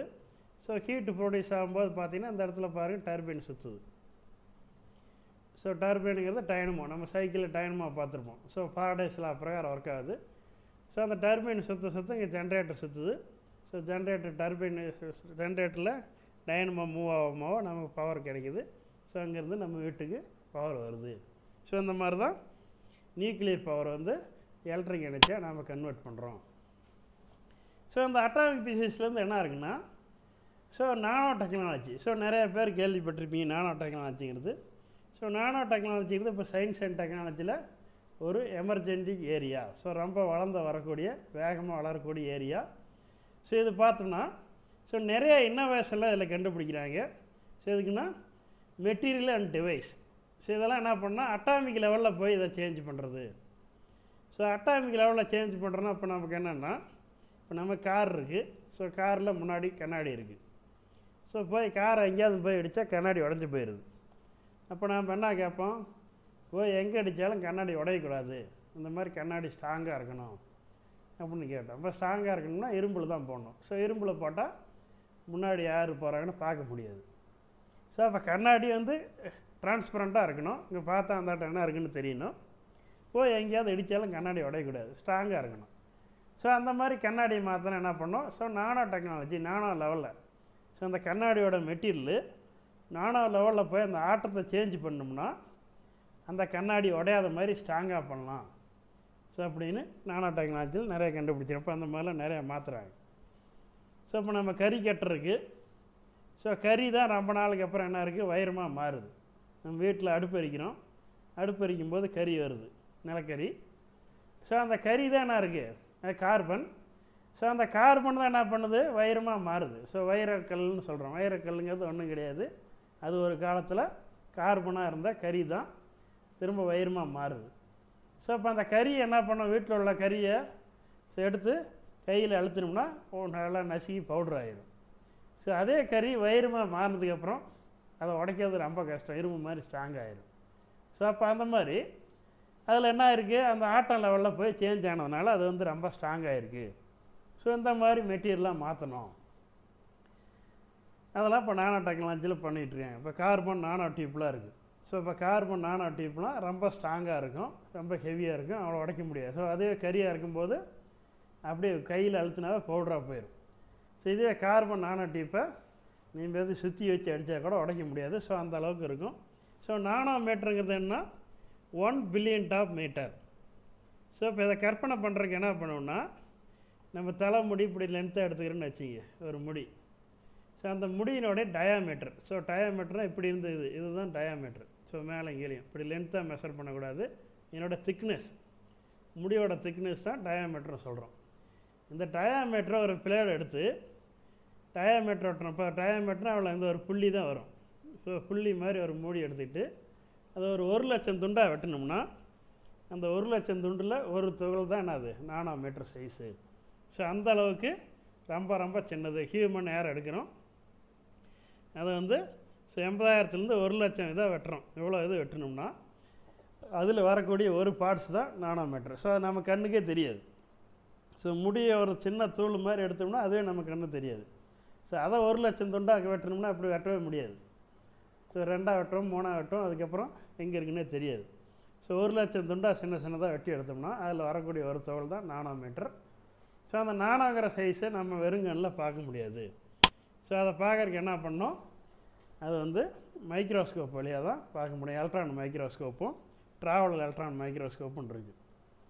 ஸோ இப்போ அந்த நானோ டெக்னாலஜியில் எங்களோட ப்ராஜெக்ட் என்ன, இப்போ நாங்கள் காலேஜில் எங்கள் ஸ்டூடெண்ட்லாம் பண்ணுறது முக்கியமாக என்ன, இந்த மாதிரி ஒரு ஆற்றுலாம் தண்ணி போகும்போது ஸோ இதில் நிறையா அந்த கழிவுலாம் கலக்குது, சாயமெல்லாம் கலக்குது. ஸோ இதனால் என்ன இருக்குது, industrial, textile, paper, paint, so biomedical waste, so நான் பயோடிகிரேடபிள். ஸோ ஸோ இதெல்லாம் நிறையா கலக்குது. இதெல்லாம் வந்து காம்ப்ளெக்ஸ் ஸ்ட்ரக்சர். ஸோ அதுலேருந்து பிரிக்கிறது ரொம்ப கஷ்டம். இதிலே பார்த்தோம்னா இங்கே திருப்பூர் சாயப்பட்டிலேருந்து நிறையா கழிவுகள்லாம் சேர்ந்து தான் இப்போ காவிரி ஆற்றுல தண்ணி வருது. ஸோ இப்போ அதனால் அந்த மாதிரி டையெல்லாம் கலக்கிறனால என்ன இருக்குது, செவரல் அன்கியூரபிள் ப்ராப்ளம், நிறையா பேர்த்துக்கு நிறையா நோய் வருது. நமக்கு மனிதருக்கு நிறையா நோய் வருது, என்விரான்மெண்ட்டு பொல்யூஷன் அடையுது, நிறையா பாதிக்குது. ஸோ இந்த மாதிரி அன்சேஃப் ட்ரிங்கிங் வாட்டரை குடிக்கிறதுனால 1 billion people, so 1 billion people வந்து இதனால் இறந்துடுறாங்க ஒரு வருஷத்துக்கு. ஸோ அதனால் இந்த மாதிரி வாட்டரை ப்யூரிஃபை பண்ணுறது ரொம்ப முக்கியம். அதே சமயம் அது என்ன இருக்கணும், அது வந்து ரொம்ப சீப்பாக இருக்கணும். நிறையா செலவு பண்ணி அதை ப்யூரிஃபை பண்ண மாட்டாங்க. ஸோ செலவு ரொம்ப கம்மியாக இருக்குன்னா அந்த கம்பெனிக்காரங்களே அதை வந்து ப்யூரிஃபை பண்ணுவாங்க. ஸோ அதுக்காக தான் நாங்கள் என்ன பண்ணுறோம், எங்கள் காலேஜில் எங்கள் ஸ்டூடெண்ட்லாம் சேர்ந்து நாங்கள் ப்ராஜெக்ட் என்ன, ஸோ அந்த மாதிரி நிக்கல் ஆக்சைடை எடுத்துகிட்டு நிக்கல் நைட்ரேட் எடுத்துகிட்டு ஸோ அதோட சோடியம் டைஹைட்ராக்சைடை மிக்ஸ் பண்ணுவோம்.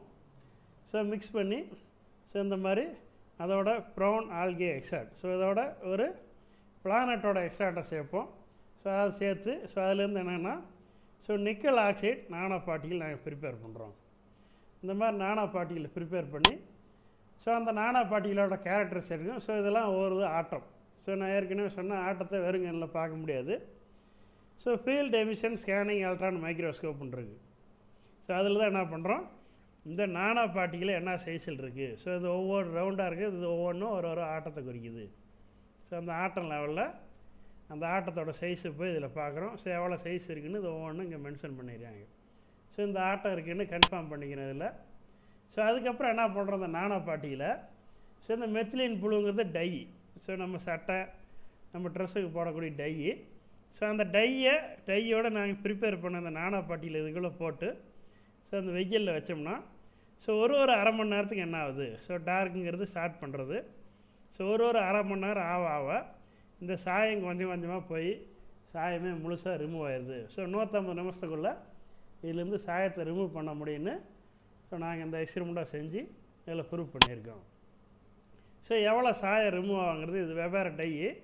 ஸோ ஒவ்வொரு டையும் 30 நிமிஷம். ஸோ இதனோட இன்டென்சிட்டி எப்படி குறைஞ்சிக்கிட்டே வருது, சாயம் எப்படி ரிமூவ் ஆகுதுங்கிறத ஸோ இந்த எக்ஸ்பெரிமெண்ட்லேருந்து ப்ரூவ் பண்ணியிருக்கோம். ஸோ இது 2 ஸ்டூடெண்ட்டு இது ப்ராஜெக்ட் அப்ளை பண்ணாங்க இதில். So Tamil Nadu state council for science and technology so இவங்களுக்கு வந்து ஸோ 7500 அமௌண்ட் கொடுத்து இந்த ப்ராஜெக்ட் செய்யறதுக்காக அமௌண்ட் கொடுத்துருக்காங்க. ஸோ கொடுத்து இந்த ப்ராஜெக்ட் 2 பேரும் இந்த எக்ஸ்பெரிமெண்ட் செஞ்சாங்க. ஸோ அந்த இதுதான் இது டீட்டெயில். நாடு முழுவதும் ஆக்சிஜன் பற்றாக்குறை ஸோ அடுத்து என்னென்னா ஆக்சிஜன் வந்து ஏற்பட்டுள்ள நிலையில் இருக்குது. ஸோ இந்த ஆக்சிஜன் பற்றாக்குறைக்கு அவாய்ட் பண்ணுறதுக்காக என்ன பண்ணியிருக்காங்க, ஸோ நம்ம மதுரையை சேர்ந்த ஒருத்தர் நானோ தொழில்நுட்பத்தை பயன்படுத்தி டெக்னாலஜி பயன்படுத்தி ஒரு மாஸ்க் கண்டுபிடிச்சிருக்காரு. ஸோ அந்த மாஸ்க் போட்டால் ஆக்சிஜனே குறையாது. நைட்லாம் போகும்போது நமக்கு தூக்கம் வருது. ஸோ எதனால் தூக்கம் வருதுன்னா ஆக்சிஜன் குறையிறதுனால தான் தூக்கம் வருது.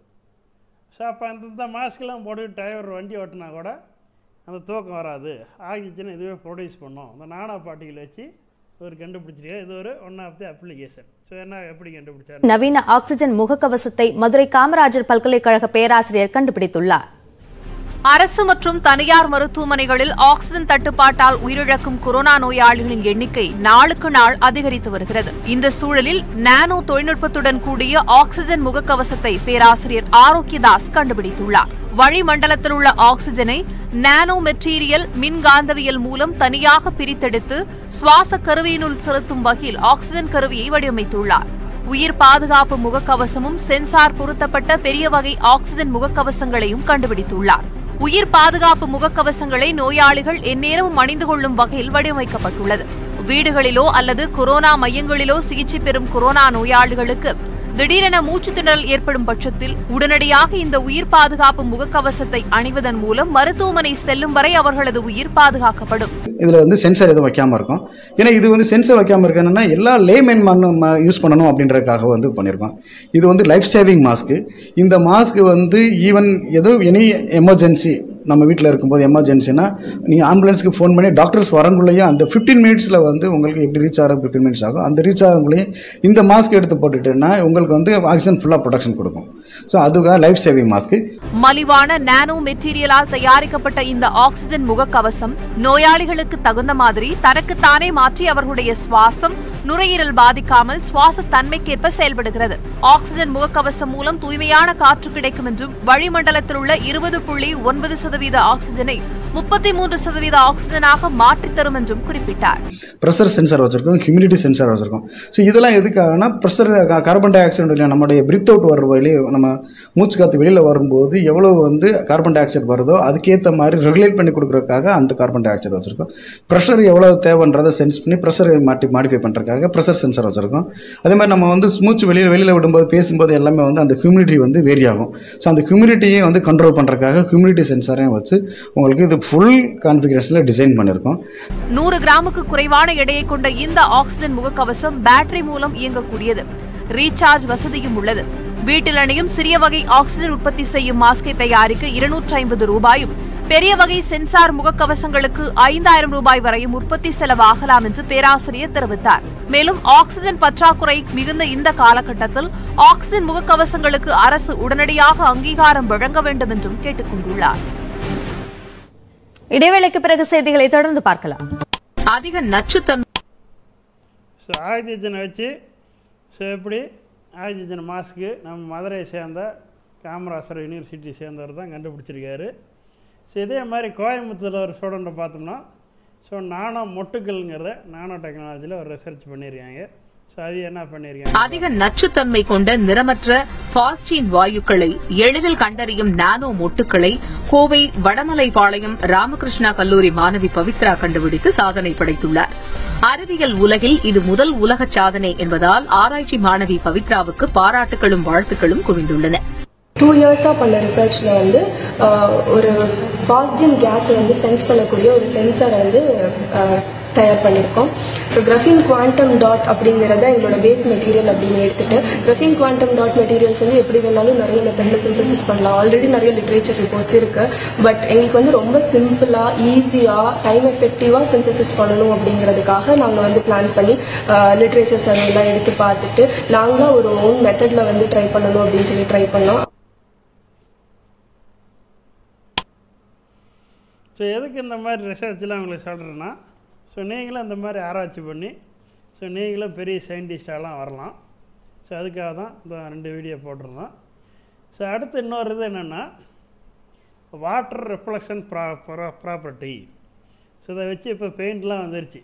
அந்த வாட்டர் ரிஃப்ளெக்ஷன் பெயிண்ட்லாம் வீட்டுக்கு அடித்தோம்னா அந்த பெயிண்டில் அழுக்கே வராது. இந்த மாதிரி ட்ரெஸ் எல்லாம் வந்துருச்சு. Water reflection dress. இந்த ட்ரெஸ்ஸு என்ன கமர்ஷியலாக வரப்போகுது. இன்னொரு 5 வருஷத்தில் எல்லாருமே யூஸ் பண்ணுவோம். இப்போ மலைக்கோட்டு மாதிரி ட்ரெஸ் எல்லாம் வந்துருக்கு.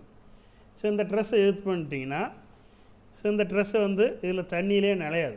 இங்கே ஒருத்தர் கீழே படம் போட்டிருக்க பாருங்கள். இது மேலே தண்ணி ஊற்றும் போது தண்ணி ட்ரெஸ்ஸு நிலையாது. இங்கே 2 பேர் இருக்காங்க. இந்த ட்ரெஸ்ஸு சாதாரண ட்ரெஸ்ஸு. அவர் மேலே அந்த வேஸ்ட் வாட்டர் ஊற்றும் போது எல்லாம் கருப்பாயிருச்சு. இவர் மேலே ஊற்றும் போது அவர் ட்ரெஸ்ஸில் பாருங்கள் சட்டையில் எதுவுமே ஆகலை. எப்படி இந்த மாதிரி வாட்டர் ரிஃப்ளெக்ஷன் ப்ராப்பர்ட்டி கண்டுபிடிச்சாங்கன்னா நம்ம தாமரை இலையை பார்த்துருப்பீங்க. தாமரை இலையில் தண்ணி ஒட்டவே ஒட்டாது. நீங்கள் பார்த்துருப்பான் தாமரை செடி இலை உள்ள இடத்துல போய் பார்த்தீங்கன்னா அந்த மாதிரி தண்ணி நிற்கும். எவ்வளோ தான் தண்ணி ஊற்றினாலும் அந்த இலையில் தண்ணி ஒட்டவே ஒட்டாது. இதை வச்சு தான் அதில் என்ன டெக்னாலஜி இருக்குதுன்னு பார்த்தாங்க. தாமரை இலையை ஆராய்ச்சி பண்ணி அதில் உள்ள நானோ பார்ட்டிகள் எப்படி இருக்குங்கிறத ஆராய்ச்சி பண்ணாங்க. அதில் உள்ள நானோ பார்ட்டிகள்லாம் எப்படி இருக்குன்னா ஒரு ஊசி முனை கூர் முனை மாதிரி இருக்கும். அதனால தான் அதில் போய் எதுவுமே ஒட்டலைங்கிறத கண்டுபிடிச்சி அதே டெக்னாலஜியில் நானோ பார்ட்டிகள் ரெடி பண்ணும்போது அதுலேயும் தண்ணியே ஒட்டாத மாதிரி கண்டுபிடிச்சிருக்காங்க. இப்போ இந்த பெயிண்ட்டை வாங்கி வீட்டில் அடிச்சிட்டோம்னா அதில் தண்ணியே ஒட்டலாம், அதில் எதுவுமே ஒட்டாது. அதனால் வீட்டில் பெயிண்ட் அடிச்சுட்டு அதில் ஒட்டுறே ஒட்டாது, தண்ணி ஊற்றினா ஒட்டாது, எதுவுமே தூசியே படியாது. இதே மாதிரி ட்ரெஸ்ஸு இப்போ வரப்போகுது. இந்த ட்ரெஸ் நான் வாங்கிட்டு என்ன பண்ண வேண்டியில்லை, இல்லை தண்ணியும் ஒட்டாது, அழுக்கும் ஆகாது, துணி துவைக்கவே வேண்டியில்லை. ஒரு ட்ரெஸ்ஸை வாங்கிட்டு இதே 1 வருஷம் போட்டாலும் நீங்கள் மண்ணிலே பிறந்தாலும் புது ட்ரெஸ் வாங்கினீங்க எப்போ எப்படி இருந்ததோ அப்படியே தான் இருக்கும். தண்ணிக்குள்ளே போட்டாலும் தண்ணியே ஒட்டாது, துவைக்கவே முடியாது. தண்ணி ஒட்டினா தானே அதில் சோப் போட முடியும், துணி துவைக்க முடியும். இல்லை தண்ணி ஊற்றினா ட்ரெஸ்லையும் தண்ணி ஒட்டாது, எந்த பொருளுமே அதில் ஒட்டாது. ஸோ நீங்கள் வேஸ்ட் வாட்டர் ஊற்றலாம், இல்லை கறி அப்பலாம், கிரீஸ் அள்ளி அப்பலாம், என்ன பண்ணாலும் ஒரு சிலதில் மே மாதம் இங்கி அடிச்சிட்டுலாம் விளையாடுவீங்க. ஸோ இங்கி அடிச்சுட்டு விளையாண்டாலும் இதில் ஒட்டவே ஒட்டாது. ஸோ இந்த வந்து வாட்டர் ரெப்ளேஷன் ப்ராப்பர்ட்டியில் ட்ரெஸ் எல்லாம் ரெடி ஆகிருக்கு. ஸோ இன்னும் கொஞ்ச நாளில் எல்லா இடத்துலையும் இந்த ட்ரெஸ் எல்லாம் கிடைக்கும். ஸோ இதுவும் ஒரு நானோ டெக்னாலஜியோட ஒரு முக்கியமான அப்ளிகேஷன் தான். ஸோ இந்த மாதிரி நானோ டெக்னாலஜி எடுத்துக்கிட்டோம்னா நிறைய அப்ளிகேஷன் இருக்குது. ஸோ எனர்ஜி ஸ்டோரேஜ், நம்ம ஃபோனில் பேட்ரி இருக்குது, ஒரு நாளில் பேட்ரி சார்ஜ் இறங்கிடுது. ஸோ இப்போ இந்த நானோ டெக்னாலஜி வச்சு சூப்பர் கெப்பாசிட்டிலாம் ரெடி பண்ணிடுறாங்க. ஸோ அதெல்லாம் உங்கள் ஃபோனுக்கு வரும்போது ஒரே நிமிஷத்தில் பேட்ரி ஃபுல்லாக சார்ஜ் ஆகிரும். 2 மணி நேரம் 3 மணி நேரம் சார்ஜ் போட வேண்டியதில்லை. சூப்பர் கெப்பாசிட்டி வந்துட்டால் ஸோ அதுவும் வரப்போகுது ஒரு 5 வருஷத்தில். சார் ஒரே நிமிஷம் அல்லது 2 நிமிஷம் தான் சார்ஜ் போட்டிங்கன்னா 2 நிமிஷத்தில் 100% சார்ஜ் ஏறிடும். ஸோ வெரி குயிக்காக சார்ஜ் ஏறும். அதே மாதிரி டிஃபன் செக்யூரிட்டி. ஸோ செக்யூரிட்டி சிஸ்டம்லாம் இந்த நானோ டெக்னாலஜி வளர்ந்ததுனால இன்னும் வளர்ந்துட்டுருக்கு. நம்ம ஃபோனே இந்த அளவுக்கு வந்ததுக்கு முக்கிய காரணமே நானோ டெக்னாலஜி தான். ஏன்னா இப்போ ஒரு ஹார்ட் டிஸ்கே வந்து ஒரு ரூம் சைஸ் இருக்கும் ஒரு 50 வருஷத்துக்கு முன்னாடி. ஸோ இப்போ வந்து மெமரி கார்டு வந்து 128 GB 256 GB நம்ம விரலில் துளியால் வந்துருச்சு. ஸோ என்ன நானோ டெக்னாலஜி வளர்ந்ததுனால அதெல்லாத்தோட சைஸும் குறைஞ்சிக்கிட்டே வந்துச்சு. ஸோ அதனால் செக்யூரிட்டி கேமரா ஸோ இதெல்லாம் நிறையா வளர்ந்துருச்சு. ஸோ அதே மாதிரி மெட்டல் அலாய் மெட்டீரியல்லாம் சொன்னோம். ஸோ நம்ம தகுந்த மாதிரி மெட்டீரியல் ரெடி பண்ணிக்கலாம். ஸோ உடையாத மாதிரி கண்ணாடி ரெடி பண்ணலாம். ஸோ அதே மாதிரியே எங்கே போய் இடித்தாலும் கண்ணாடி உடையக்கூடாது, அதில் உள்ள காரு ஆக்சிடென்ட் வளையக்கூடாது. ஸோ அந்த மாதிரி ஸ்ட்ராங்கான மெட்டீரியல், அதே டைம் வெயிட்டெல்லாம் இருக்கணும். ஸோ அந்த மாதிரி மெட்டீரியல் நம்ம ரெடி பண்ணிக்கலாம். ஸோ இந்த மாதிரி எலக்ட்ரானிக்ஸ் வேகமாக வளர்ந்துட்டுருக்கு. ஸோ எலக்ட்ரானிக்ஸ் வேகமாக வளரும்போது என்ன இருக்குது, இன்னும் நிறையா எலக்ட்ரானிக்ஸ் பொருள் வரும். இன்னும் மொபைல் நமக்கு சின்னதாக வரும், வெயிட்டு சின்னதாக வரும், பேட்ரி சின்னதாக வரும், சின்ன மெலிசான ஃபோன்லாம் நிறையா வந்துக்கிட்டு இருக்குது. ஸோ ஒரு பேப்பர் மாதிரி ஃபோன்லாம் வந்துக்கிட்டு இருக்குது. ஸோ நம்ம நோட்டு பேப்பர் எப்படி அதே மாதிரி தான் ஃபோனே இருக்கும், வெயிட்டாக அவ்வளோதான் இருக்கும். ஸோ அதெல்லாம் ஒரு இடத்துக்கு கொண்டு போகிறது எடுத்துகிட்டு வரலாம் ஈஸி. அந்த மாதிரி ரோலிங்லாம் இருக்குது. ஸோ பேப்பர் மாதிரி இருக்கும், நீங்கள் 4 சுருட்டி கூட பாக்கெட்டில் வச்சுக்கலாம், திரும்ப போய் விரிச்சிக்கலாம். அந்த மாதிரிலாம் மொபைல் வந்துகிட்டு இருக்குது. டிஸ்பிளேலாம் இந்த மாதிரி தயாரிச்சிட்டு இருக்காங்க. ஸோ அதே மாதிரி ஆப்டிக்கல் இன்ஜினியரிங். ஸோ என்னோடய ஆப்டிக்கல் ப்ராப்பர்ட்டிலாம் நான் டெவலப் ஆகிட்டுருக்கு. So biomedical and drug delivery. So இந்த கொரோனாவுக்குலாம் நிறையா மருந்து கண்டுபிடிச்சாங்க. இந்த மாதிரி மருந்துகள் கண்டுபிடிப்புலாம் நானோ டெக்னாலஜியால் நிறையா வளர்ந்துட்டு இருக்குது. So agriculture and food product. So இதுலேயும் நானோ டெக்னாலஜியோட யூஸ் நிறையா இருக்குது. ஸோ அது மாதிரி உரம் போடும்போது ஸோ எப்படி எளிதாக போடுறது, ஸோ அந்த உரம் ஃபுல்லாக போய் அந்த செடிக்கே போகிற மாதிரி வீணாகாத எப்படி யூஸ் பண்ணுறது, அக்ரிகல்ச்சரில் நான் டெவலப் பண்ணி எப்படி விளைச்சல் அதிகம் பண்ணுறது. ஸோ இதெல்லாம் நானோ டெக்னாலஜி நிறையா பண்ணிட்டுருக்காங்க. ஸோ அதே மாதிரி காஸ்மெட்டிக், அழகு சாதனம், பெயிண்ட்டு. ஸோ பெயிண்ட்லாம் இப்போ காட்டணும். ஸோ இந்த மாதிரி வாட்டர் ரெஃப்ளெக்ஷன் பெயிண்ட்லாம் வந்துருச்சு. ஸோ அதே மாதிரி பயோ டெக்னாலஜி வளருது. டெக்ஸ்டைலில் நிறையா நம்ம ட்ரெஸ்ஸு இந்த மாதிரி இதெல்லாம் நிறையா இந்த நானோ டெக்னாலஜி வளர்ந்துட்டுருக்கு. ஸோ இந்த மாதிரி நானோ டெக்னாலஜி யூஸ் பார்த்தோம்னா ஸோ நிறையா யூஸ் இருக்குது. ஸோ என்விரான்மெண்டல் பொல்யூஷனை கண்ட்ரோல் பண்ணலாம், நம்ம ஃபுட் ப்ராடக்ட் ரொம்ப நாள் கெடாத வச்சுக்கலாம். ஸோ இந்த மாதிரி நானோ டெக்னாலஜி எவ்வளோ ஹை லெவலில் டெவலப் ஆகிருக்கு. ஸோ நீங்களும் எதிர்காலத்தில் இந்த மாதிரி நிறையா ரிசர்ச் பண்ணுறதுக்காக தான் ஸோ இந்த இதை உங்களுக்கு காட்டியிருக்கேன். ஸோ இப்போ அடுத்ததுன்னா ஸோ ஆல்ரெடி யூனிவர்ஸை பற்றி பார்த்தோம், அது போய்கிட்டே இருக்குது, மிக பெருசு. ஆட்டத்தை பற்றி பார்த்தோம், அது வந்து ரொம்ப சின்னது. ஸோ ஆட்டத்தையும் நம்ம கண்ணில் பார்க்க முடியல, யூனிவர்ஸோட எல்லையும் நம்மளால் பார்க்க முடியல. ஸோ அதுக்கு இதுக்கும் ஒரு சின்ன கம்பேரிசன் தான் இந்த காஸ்மிக் ஐங்கிறது. ஸோ எப்படி இருக்குன்னு பாருங்கள். அந்த இது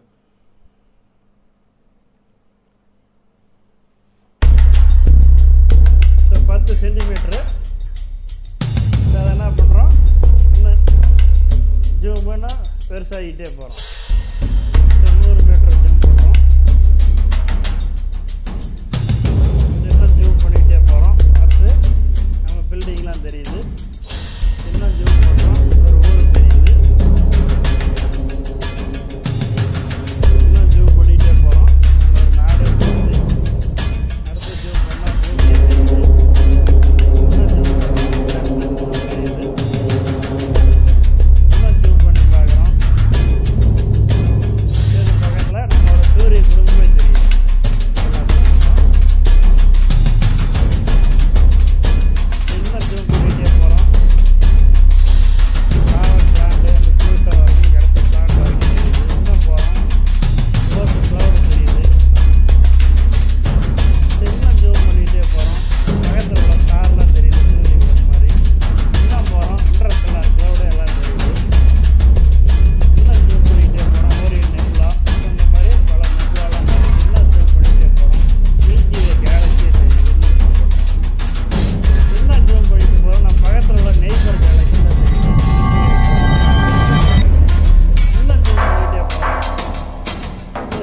கிளஸ்டரே தெரியுது.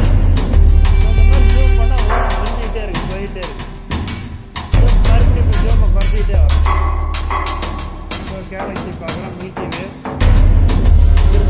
வரும், ஜெய்பர் star cloud, super planet, planet,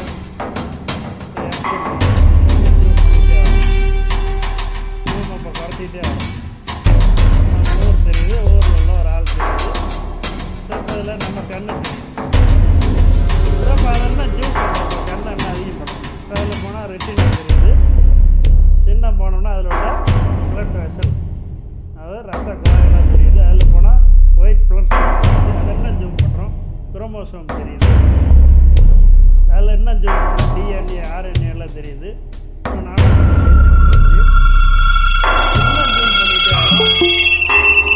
என்ன ஜூம் பண்ணும்போது அதில் என்ன இருக்குது, ஆட்டம் தெரியுது, ஆக்சிஜன் ஆட்டம்.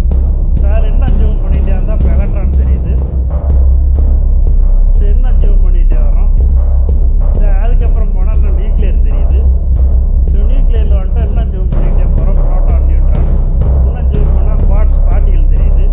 மறுபடியும் ஜூமை குறைச்சிக்கிட்டே வர வேண்டியது.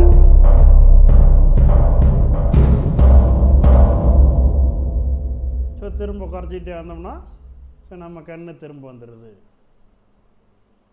ஸோ இது பார்த்தப்போ இந்த இதில் என்ன பண்ணியிருக்கோம், ஸோ என்டையர் யூனிவர்ஸே ஃபுல்லாக போய் பார்த்துட்டு வந்திருக்கோம். ஜூம் அதிகம் பண்ணிக்கிட்டே போய் ஸோ ஜூமை குறைச்சிக்கிட்டே வந்து நம்ம கண்ணுக்குள்ளே ஸோ என்ன ஆட்டம் இருக்குது அதையும் பார்த்துருக்கோம். ஸோ அப்போ இந்த அளவுக்கு உலகம் சின்ன பொருள்லேருந்து பெரிய பொருள் வரைக்கும் எவ்வளோ விரிஞ்சிருக்கு. ஸோ திரும்ப இருக்கா பார்க்குறீங்களா? இப்போ 2-3 பேர் இப்போ தான் ஜாயின் பண்ணுறோம். சரி திரும்ப ஒர்க்கு அப்ளை பண்ணுறோம் பாருங்கள்.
ஸோ நம்ம இந்த வீடியோ பார்த்தோம்.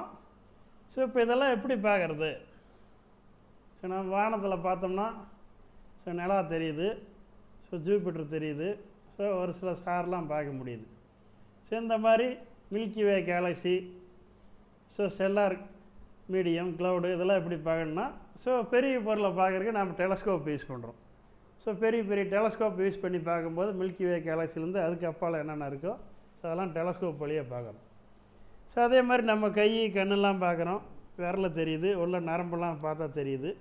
ஸோ அதுக்கு மேலே டிஎன்ஏ ஆர்என்ஏ ஆட்டம்லாம் எப்படி தெரியும்னா, ஸோ இந்த மாதிரி சின்ன பொருளை பார்க்கலாம் ஸோ மைக்ரோஸ்கோப் யூஸ் பண்ணோம். பெரிய பொருளை பார்க்குறதுக்கு யூஸ் பண்ணுறது ஸோ டெலஸ்கோப் பார்த்து பெரிய பெரிய பொருளை மேலே யூனிவர்ஸ் எல்லாம் பார்க்குறோம். ஸோ ஆட்டம் லெவலில் சின்ன பொருளாக பார்க்கணும்னா மைக்ரோஸ்கோப் யூஸ் பண்ணோம். ஸோ இந்த மாதிரி மைக்ரோஸ்கோப் யூஸ் பண்ணால் டிஎன்ஏ ஆர்என்ஏ ஆட்டம் வரைக்கும் எல்லாம் பார்க்கலாம். ஸோ இந்த யூனிவர்ஸ்லேருந்து ஆட்டத்துலேருந்து யூனிவர்ஸ் வரைக்கும் முடிகிறது தான் ஸோ நம்ம ஃபிசிக்ஸில் இதுதான் எல்லா டாப்பிக்கும் நாம் இது படிக்கும். Okay, thank you all.